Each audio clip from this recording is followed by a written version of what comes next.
Jadi dulu ke Subang tuh seperti ini ya teman-teman, gelap, nggak tahu, nggak ada arah, nggak ada pengungkapan, dan akhirnya perlahan ada cahaya muncul gitu ya. Sudah mulai ada titik terang di mana kaos ini sudah mulai mau terungkap, tapi di balik cahaya ini masih ada aja orang-orang yang menghalangi cahaya ini gitu. Padahal sudah semakin terang, pelakunya tertangkap, bahkan OOJ-nya pun tertangkap, tapi masih banyak orang-orang yang ingin menghalangi cahaya terang ini gitu. Dan seperti itulah kasus Subang ya teman-teman. Terangnya mulai dihalangi, tapi semakin dihalangi maka makin banyak terang-terang yang baru, makin banyak sesuatu yang akan terungkap. Adapun nanti akan ada pengacara baru, tidak akan menutupi atau tidak akan bisa menghalangi yang namanya fakta. Dan semakin mereka akan melakukan blunder ya teman-teman, semakin mereka seperti senjata makan tuan, dimana akan termakan oleh perkataannya sendiri. Seperti itu. Ya teman-teman semua, baik lagi di Kapian News, kita masih bahas kasus Subang gitu kan ya. Kemarin gue juga nggak upload video dan hanya merhatiin gitu kan ya, gimana teman-teman lainnya dari YouTuber Subang itu memberikan informasi yang luar biasa gitu ya. Kemarin kan juga kan Kang Freddy juga udah standby di TKP, kemungkinannya ada rekonstruksi untuk OJ teman-teman, yaitu saudara Taryono, namun tidak jadi sepertinya. Dan di situ juga ada hal yang luar biasa juga pada saat semuanya sudah pulang dan Kisodo di situ melakukan wawancara kepada Angger gitu kan ya. Di sini gue lihat sepertinya makin banyak perseteruan ya. Makin banyak mungkin fitnah segala macam ya, baik itu dari ya mungkin para netizen gitu kan ya yang mengawal kasus Subang pada bentrok, dan apalagi ditambah oleh mungkin pengacara baru Pak Yosep yang mungkin menurut gua ya agak enak-enaknya berbicara sih, kalau menurut gua seperti itu ya. Menuduh sana sini yang itu tidak jelas atau tidak pasti gitu ya, bahwasanya seperti menyalahkan atas Lopam atau Pak Tovan gitu, juga kan menyalahkan kepolisian gitu ya.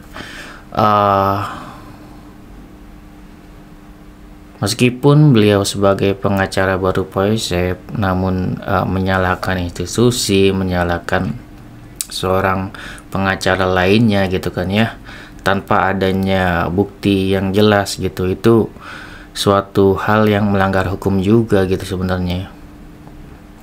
Jadi gue lihat juga tadi ada di labnya Kisodo bersama Pak Tovan ya, itu bahkan Pak Tovan sendiri juga sangat males ya untuk menanggapi daripada pertanyaan ya para netizen juga gitu kan ya, soal pengacara baru Pak Yosep yang mungkin berkata suatu hal yang nggak pantas ya. Jadi wajar ya kalau misalkan Pak Tovan itu males, bahkan mungkin berkata ada kata-kata jijik gitu kan ya untuk menanggapi hal ini gitu ya. Kalau menurut gua mungkin kalau di posisi Pak Tovan juga akan seperti itu.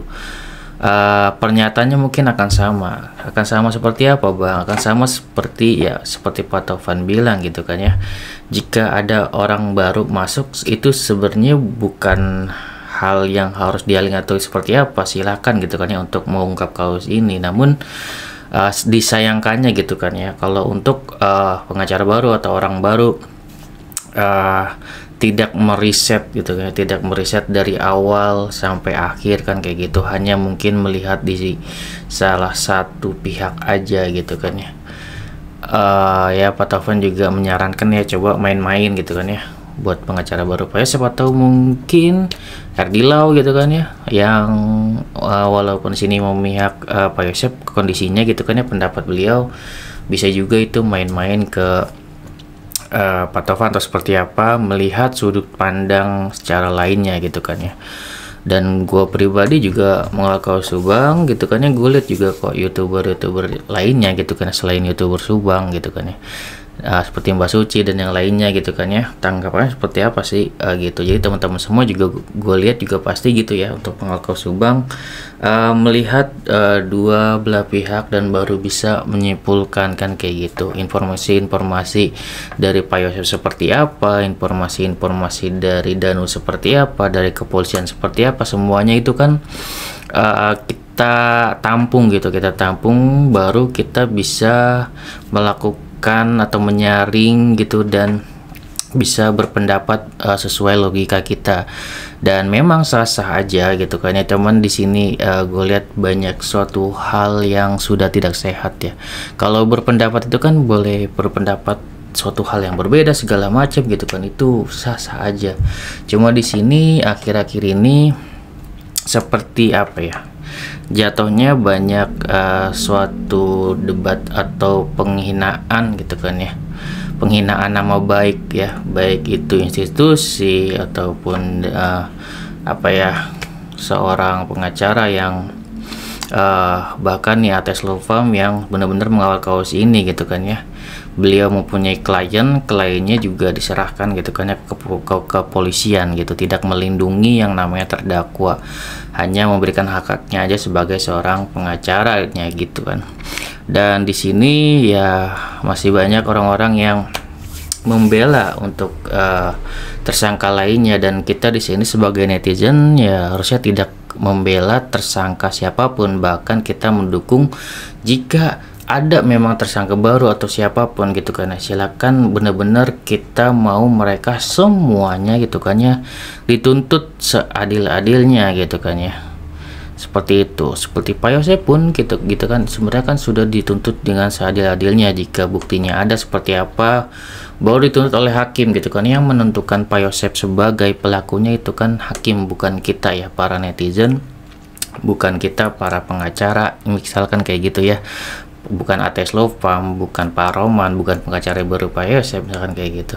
Semuanya ditentuin kan di persidangan gitu, dan sudah sah dikatakan bahwa Pak Yosep pelakunya karena sudah ketuk palu dan ingkrah kan kayak gitu. Ya yang gue sayangkan seperti itu ya teman-teman, karena gue juga selalu mengawasi juga seperti apa perkembangannya kasus Subang. Cuma di sini sangat disayangkan ya,